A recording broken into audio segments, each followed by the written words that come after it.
Welcome to AFL Access's 2018 Finals Preview. I'm Joel, and alongside Ryan, we'll be taking a detailed look at the Week 1 games for the 2018 Finals Series.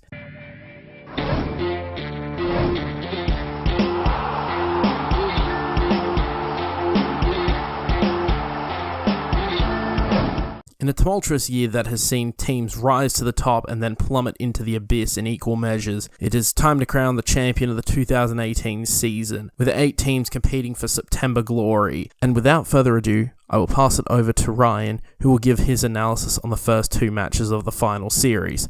Take it away, Ryan. Thanks, Joel. We start off the 2018 AFL Final Series with the first qualifying final on Thursday night, as first place Richmond takes on 4th placed Hawthorn at the home of football, the MCG. Richmond has comfortably sat atop the ladder for 15 of the 23 rounds, including the last 10. They've managed to carry their momentum from the 2017 Premiership expertly, and have only grown as a team. The footy gods have bestowed their blessing as well, as the Tigers have had one of the best injury lists in recent memory, allowing them to have a very familiar and settled team coming into the pointy end of the year. They truly are a scary prospect this year, especially at the hallowed MCG, where they've been undefeated for 21 consecutive matches. Hawthorn have surprised everyone this year by finishing in the top 4 once again, the 7th time in 8 years. They've managed to quickly rejuvenate their team whilst moving on club legends, as Alistair Clarkson has undoubtedly established himself as not only the best coach in the modern era, but can lay claim as best of all time. The Hawks have had to fight their way to 4th position though, only securing it in round 23 with a win over recent rival Sydney. Still, this team has produced some excellent football this year, and they remain a dominant force on the MCG. These teams couldn't use more different tactics if they tried. Richmond famously tried to emulate Hawthorn's precision kicking game plan a few years ago, stated as such via Jack Riewoldt, before conceding it was not suited to their players. Since then, they have created a chaotic wave of pressure and speed. The goal is simple: win the ball at the contest and move it forward. If you don't win the ball, then go and win the ball by tackling. If that doesn't work, just go and get the ball. Their forward line consists of Jack Riewoldt and Josh Caddy as marking targets, neither being particularly tall, yet have a great pair of hands, and are also quite agile and often able to outmaneuver their direct opponent on the ground. They are experts at bringing the ball to ground, so that their smaller forwards can crumb the ball and either shoot for goal or pass to a teammate in a better position. Their defence revolves around Alex Rance, arguably the best defender of his generation, as he organises the defence to allow a 2-on-1 contest or an intercept mark. Hawthorn have become known to control the tempo of a game through precise kicking of the ball. In the past, and specifically during their three-peat, they chipped the ball around and maintained possession until finding a gap in the opposition's defence. It was highly successful, with their players being exceptional kicks of the ball. Since rejuvenating their list, they've lost some of that pinpoint accuracy. Still aiming to maintain possession, the Hawks look to penetrate a defence more quickly, hitting more dangerous spots and applying pressure in their front half. They have one of the best contested ball players in the competition in Tom Mitchell, both feeding the ball to his fellow midfielders and driving the ball forward himself. Once in the forward half, the ball has a good chance to be marked by Jack Gunston or Jarryd Roughead, although Roughead has had a bit of a down year. If the ball can't be marked, then the Hawks have an extremely dangerous ground level crew,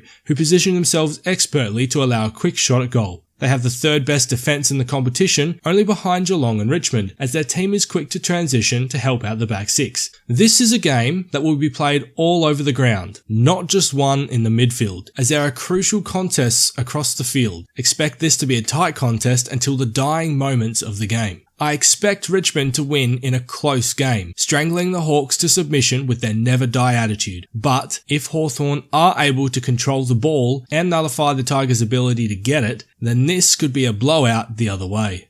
The second game of the final series brings us to the first elimination final between 5th place Melbourne and 8th place Geelong, again at the MCG. The Demons have been up and down all year, losing most of their close games, 2 coincidentally to Geelong, and pulverising the lesser teams. They've beaten only 2 of the other 7 finalists and come into this game as a bit of an unknown, as they play their first final in 12 years. Geelong enter yet another final series, making this their 11th time in the last 12 years, despite posting an impressive 100 131.6% from 8th spot, they've been less than impressive for large parts of the year. Luckily, they enter the finals race with some good form, losing only 2 of their past 6 games by a combined 14 points. This does seem to be a slight weakness with the Cats though, as they've lost 4 out of 7 matches this year, decided by 12 points or less. If you push that margin out to 18 points, then the Cats have lost 8 from 11 games. They were once masters of winning close games, but it seems this may not be the case anymore. Their only solace is that Melbourne haven't won any of their 5 games decided by 12 points or less, and only 2 of the 7 by 18 points or less. Neither of these teams seems very capable in closing out close games then. Melbourne have been very good in the midfield all year. Able to win the ruck contest cleanly through Max Gawn, the midfield has been spoon-fed the first touch. From there, they are deadly accurate and clean with their hands before releasing the outside runner. Without the ball in hand, they've been very quick to shut down the exit handball and are able to intercept any rushed kick with ease. Their forward line has been set up around Todd McDonald, who has had an excellent season in attack. He's been a marking machine this year, which has led to his smaller forwards getting goals from stoppages. The Demons rely on intercept possessions from rushed entries in their defence to regain control of the ball and launch a counter-attack. Neville Jetta has been a revelation this year as he constantly thwarts the opposition's attacks. Combined with the experience and directive of Jordan Lewis, this backline can counter-attack very quickly and very effectively. Geelong's midfield has been talked about all year, but their god trio have failed to fire compared with expectations. It should be noted though that the midfield have pulled up their socks in recent weeks, as Ablett looks more dangerous, Dangerfield spending a little bit more time in the engine room, and Selwood being as ever reliable as ever. Add in the class of Kelly and Duncan, and across the last 2 matches, they've averaged 64.5 inside 50s to give their forwards ample supply, resulting in 2 100-point plus wins. The forward line is led by Tom Hawkins, who's had a remarkable year. With Menzel as a brilliant second marking option, the Smalls are able to square up for any crumbs these marking machines leave behind. The defence has had time to settle after injuries became a headache during the season, and Mark Blixarves has reinvented himself into a roaming defender. He's been excellent in one-on-one contests, as an interceptor, and expertly uses his great fitness to cover a lot of defensive ground. It should be noted that the Demons' defence has been the worst in the top 8, conceding more than a goal a game when compared with the best in Geelong. To offset this though, they have also been the highest scoring team in the competition, outscoring the Cats by almost 2 goals per game. Both teams prefer to go with the preface of a good offence being the best defence, and are relentless in their attack. They both love to rebound from defence, win it in the contest, and score heavily to apply scoreboard pressure on their opponents. Expect this game to be a shootout and the highest scoring final from the whole series. I predict that Melbourne will get over the line in this one, as despite their finals inexperience, they don't have any players that shy away from the contest. Finals is all about contested football, as the tempo ramps up to another level, and I feel they have a bit more class than Geelong.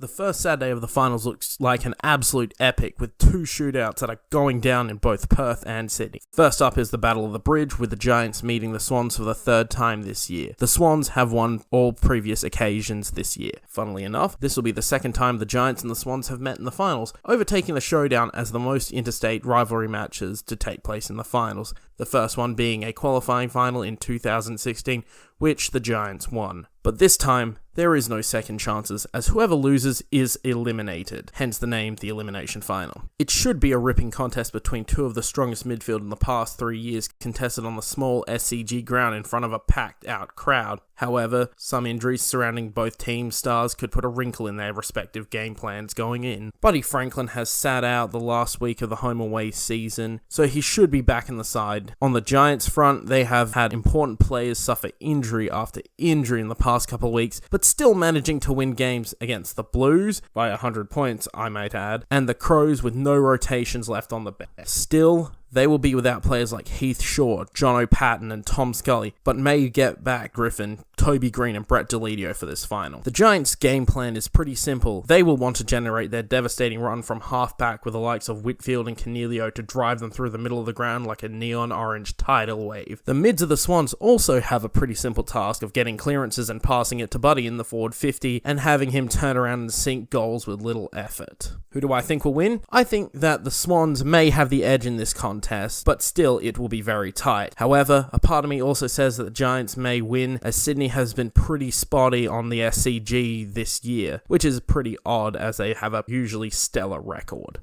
part deux of the Super Saturday doubleheader takes us all the way over to the new shiny Optus Stadium in Perth, with the Eagles facing the Pies in what should be another absolute belter. This is looking to be a game that will display the very best of each team's forward line, with Darling, Kennedy and Lacroix of the Eagles going up against Stevenson, Cox and De Goey of the Pies. The midfield battle should also be a sight to behold, with Scott Pendlebury and a returning Adam Treloar alongside Steel side bottom look to take down the Eagles midfield of Elliot Yeo and Luke Shuey, minus Andrew Gaff after being suspended for his horrific cheap shot on Andrew Brayshaw. Another interesting element of the game will be the ruck battle between Brodie Grundy and Scott Lysette. If either of them can get the ball down to their midfielders first, this should make either team's game plan easier. Lysette steps up as the number one ruckman for the Eagles after Nick Natanui went down with an ACL injury, coincidentally against Collingwood earlier this year. Both teams' defense is going to have to be on top of their respective games. Fortunately for Collingwood, they may be getting back Jeremy Howe for the game to help out in this regard. The Eagles' defense still looks as rock solid as ever, with Jeremy McGovern, Shannon Hearn and Tom Barras looking to shut down Collingwood's potency. The defensive web that the Eagles use to shut down attacking play should be able to halt Collingwood's more chaotic ball movement to try and get goals over the back of play. I see this match going the way of the Eagles in what should be a tightly contested match, but I think the firepower that they have in the forward line is just enough to get them over the line.